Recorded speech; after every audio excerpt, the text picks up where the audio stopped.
Bonjour et bienvenue. Aujourd'hui, on va regarder à la page 68 de votre livre Découverte 3, série jaune, le texte 3, coup de foudre ou coup de soleil. Tout d'abord, le vocabulaire. Schauen wir uns als erstes mal die Vokabeln an. Un coup de foudre. Si vous êtes très amoureux et tout à coup, il y a un coup de foudre entre deux personnes, Liebe auf den ersten Blick. Après, un coup de soleil, c'est comme le coup de foudre, c'est très soudain, mais vous êtes sous le soleil tout le temps et vous devenez rouge. Alors, un coup de soleil, Sonnenbrand. Après, vous avez roulé. Rouler, ça a une relation avec la roue. Et rouler, ça veut dire prendre son vélo, par exemple, ou sa voiture et aller quelque part. Alors, rouler, fahren. Après, on a le toit. Tout le monde a un toit et tout le monde vit sous un toit. Alors, c'est ce qui couvre une maison. Et vous avez ici une photo d'un toit. Alors, ein Dach en allemand. Après, on a ennuyeux. Ça existe aussi au féminin. Ennuyeuse, c'est quand on ne s'intéresse pas à quelque chose. Cette chose est ennuyeuse. Quelque chose. Voilà. Et vous avez ici une personne qui a devant elle ou devant lui quelque chose qui est très ennuyeux, langweilig. Après, on a faire la queue. Il ne faut pas expliquer, il faut seulement regarder la photo. Faire la queue, Schlange stehen. Une buvette ou la buvette, c'est une place où on peut acheter quelque chose à boire. Ein Getränkestand peut-être en allemand. Après, on a, regardez ça, la buvette, ça a quelque chose à voir avec boire ou bu, le participe passé. Après, on a se mettre à faire quelque chose, commencer à faire quelque chose, sich daran machen, etwas zu tun, wörtlich. Après, on a une vache, il ne faut pas traduire, c'est cet animal. Après, on a décidé quelque chose, c'est comme en anglais, to decide. En allemand, c'est entscheiden. Après, on a une ombre, tout le monde a une ombre qui est au soleil. Une ombre, c'est par exemple ça, en allemand, ein Schatten.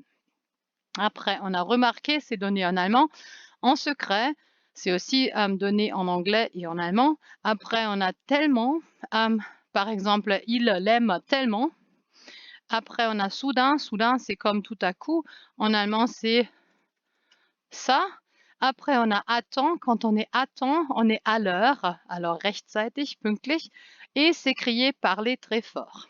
Alors, maintenant, je veux bien que vous fassiez à la page 68 le texte. Alors, regardez le texte, lisez-le.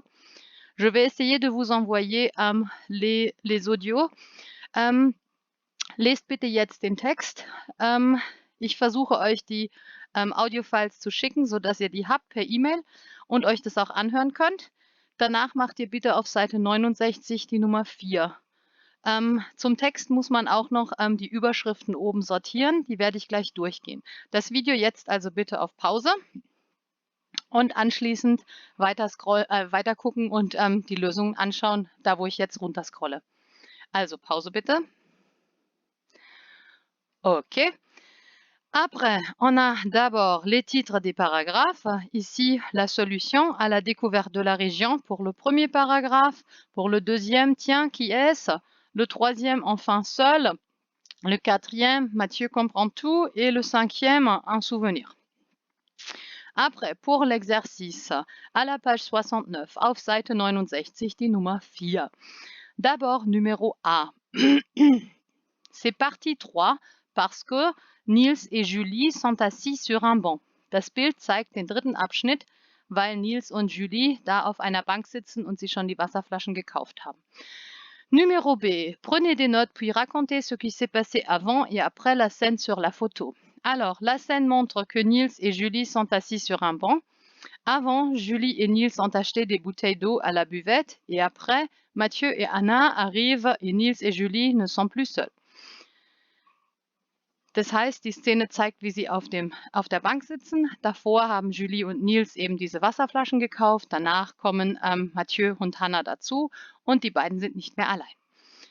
Après, numéro C. Imaginez la suite de l'histoire. Environ 80 mots. Also, hier geht es um die Fortsetzung. Ich habe euch eine Möglichkeit gegeben, was passieren könnte. Zum Beispiel, Julie pense que Mathieu est trop curieux. Elle est amoureuse de Niels, mais elle ne veut pas que les autres le savent.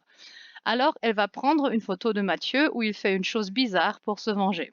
Le prochain jour, Julie, Anna, Mathieu et Niels vont à l'école ensemble pour participer à une soirée avec tous les choresses de l'échange. À cette soirée, Niels et Julie ont discuté longtemps et se sont assis sur un banc et...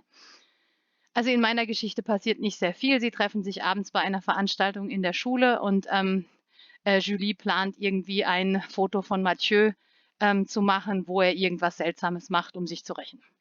Das war's auch schon. Die nächsten Übungen im nächsten Video.